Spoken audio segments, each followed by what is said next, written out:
My parents decided to move to this town on a whim. There's no better explanation. They were fed up with the high prices of rent in the city. In Sutton, they could afford a whole house with 3 bedrooms. I had my own room, they had theirs, and we even had an extra room for guests that would never come. My parents didn't know that then, though. The town was cute enough at first. Small center with shops and a marketplace. We also quickly realized that the people here loved all sorts of community activities. Fruit and vegetable contests, a celebration for each season, and regular town meetings. Everything they could think of to distract themselves from what was wrong with the town. I wasn't happy with the decision to move at first, but budged when I saw how happy it made my parents. Besides, I only had 1 year of school left and was already planning to move away for college. We couldn't have known that I never would. We moved here on the 1st of October, 1 year ago, and were quickly welcomed by most of our neighbors. The first ones were the Millers, who lived right next door to us.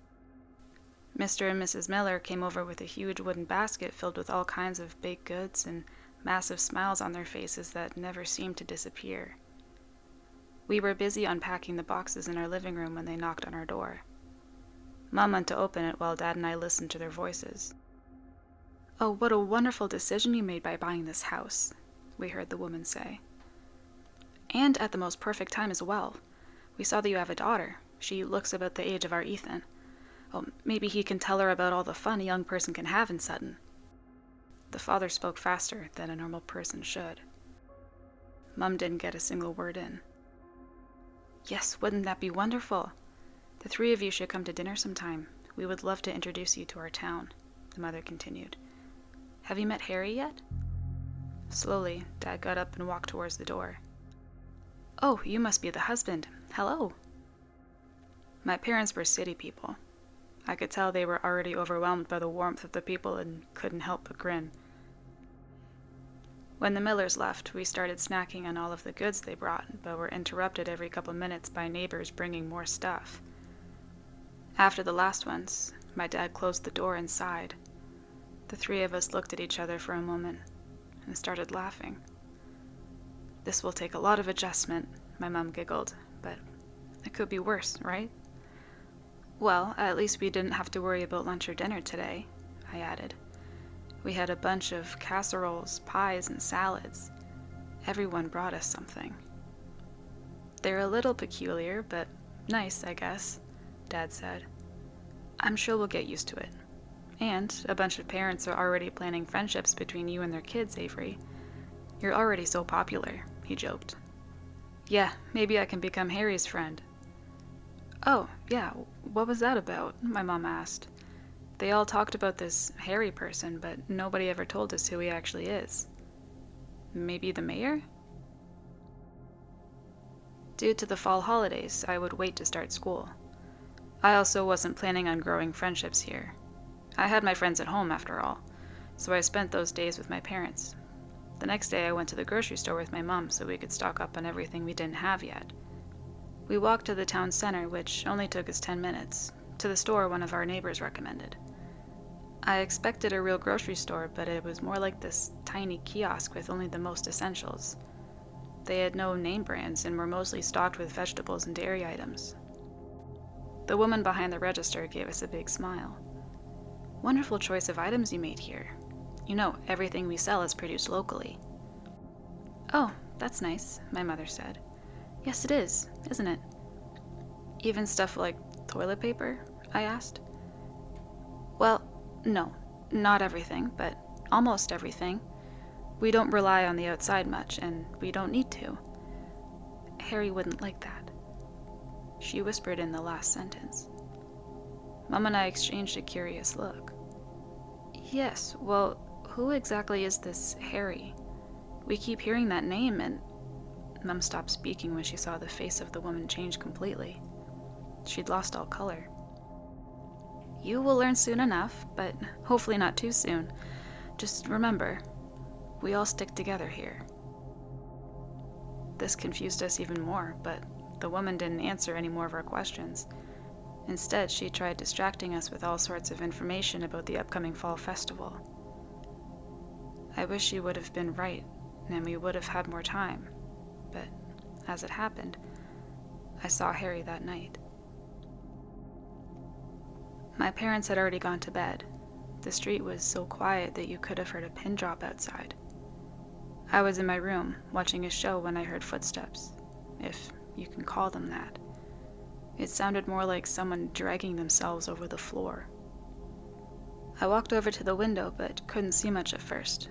The street was dark, all the lights in the houses were out. I'd noticed people pulling down their shades earlier in the evening already, but as my eyes adjusted better, I saw where the sound was coming from. I saw a man in ripped clothes with something that looked like straw hanging out from his arms and legs. His movement seemed awkward and slow. His body was all crooked and bent, almost as if he were hurt. But every now and then he would slightly change directions, going in a zigzag line. I couldn't really see his face until he stopped, right in front of our house, and started looking up at my window. Suddenly, I was painfully aware that my room was the only one around with a light on. My breathing got heavier, but the rest of my body was frozen. And that's when my door opened and my light was shut off. I tried to scream, but no sound came out, and suddenly a hand pulled me out of my room and into the hallway. It was Dad. "Did you see that?" he whispered. I saw Mom standing in front of their bedroom door.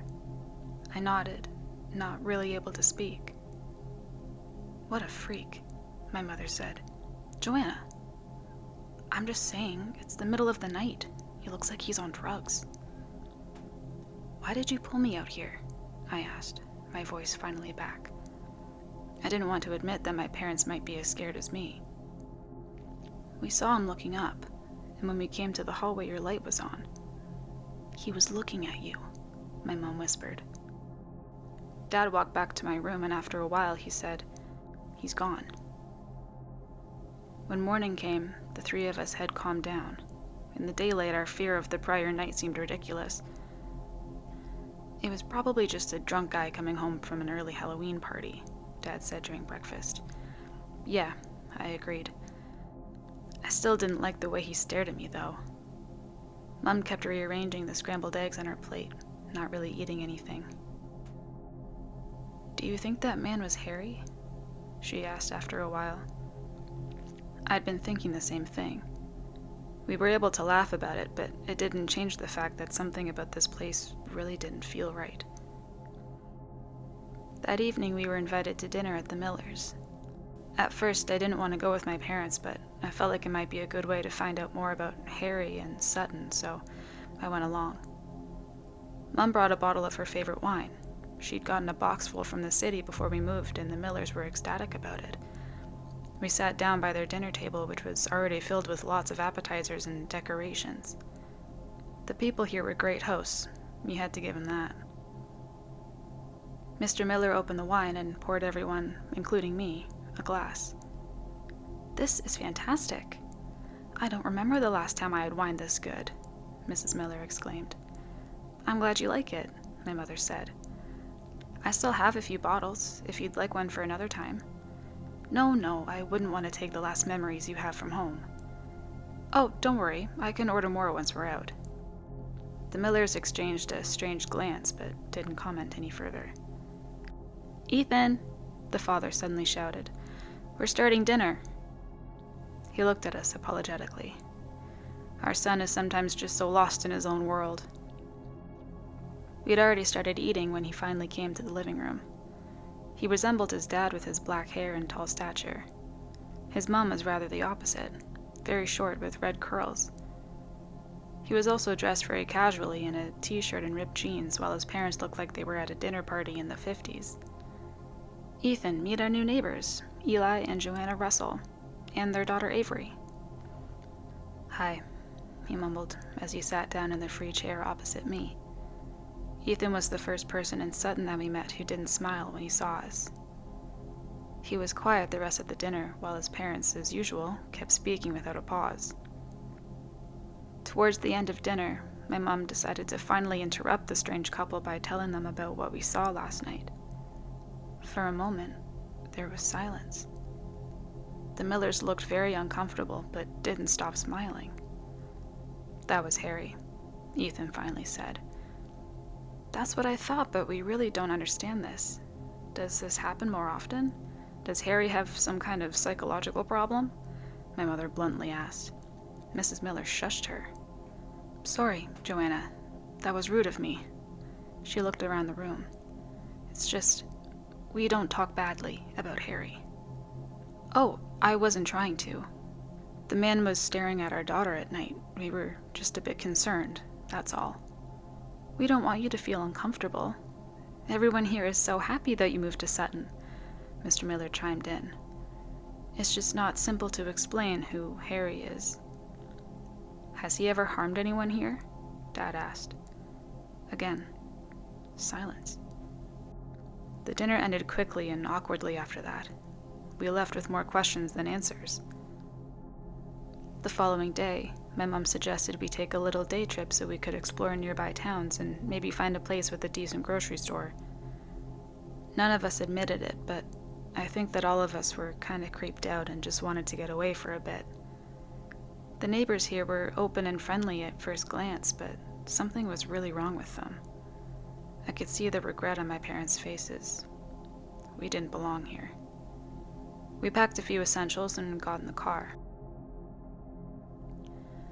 We drove for 5 hours until we finally gave up. That's when we realized that there was no way of leaving Sutton. The GPS was all wrong. Streets came to dead ends. We tried to drive away the same way we came in, but it almost seemed like those roads were gone. The three of us felt as if we'd lost our minds. Finally, we came to a long road and figured it would lead us out. The road was empty. We hadn't seen any houses for at least half an hour. There was nothing but fields. Dad pushed the gas harder, and we were finally able to breathe properly again. Until we saw something on the road. From this distance, we couldn't recognize what it was, but as we got closer, we realized it was a person, and they were slowly walking towards our direction. We came to a sudden halt right in front of him. I immediately recognized the shredded clothes and the straw. Everything about him looked fake, except for his face. A human face with thick eyebrows and thin lips. We stood there for a moment as he dragged his body towards our car. Mom locked the doors. He opened his mouth, but no words came out. Then he reached his arm towards my mother's door. That's when my dad went back in reverse. When we were far enough away, he turned the car. We were almost out of gas, but still somehow made it back to our new house. When we got back, I saw Ethan sitting on their front porch with a book. My parents didn't want me to go over, but I convinced them that it was fine. They decided we would knock on some neighbors' doors to find out how to get out of town. "Tried to leave, huh?" he said as I approached. I nodded. He gave me a half smile that felt genuine. "What is going on here?" I tried to hide the panic in my voice. "You fell into the trap. Once you move to Sutton, you stay here for good. The only escape is death." I swallowed. "That's ridiculous." He shrugged. "Doesn't make it less true. We came here before to look at the house. We left after that. That was before you actually lived here. Now it's too late." A million thoughts raced through my mind, but I realized there was no use denying what he was saying. We had just driven for hours through a tiny town. I knew that he was right, even if it felt wrong. So instead, I turned to anger. "Then why the fuck did no one warn us?" He got up from the porch and came closer. "Because they're all insane. After the man who lived in your house died, they were just so happy to get new residents, new neighbors. They can't leave, so they try everything to get at least a little change, a little glimpse into the outside. It'll probably happen to you and your parents soon enough." My mother cried the entire evening. My father went from reasoning to anger to silence to apologizing. We tried calling and texting people from the outside, but Every time "we are trapped" would turn into "we are so happy." "This is hell" would change into "you should move here as well." The next few days continued the same. We tried to leave a few more times, by car, by foot, with bikes. While we didn't meet Harry again, we also didn't find our way out. The town felt like a maze. Slowly, weeks passed and insanity turned into everyday life. My parents started dressing and acting like the neighbors. They joined town events and made friends that were just as lost as them. Harry wanted us to stay. The townspeople wanted us to stay. And Sutton became our new reality.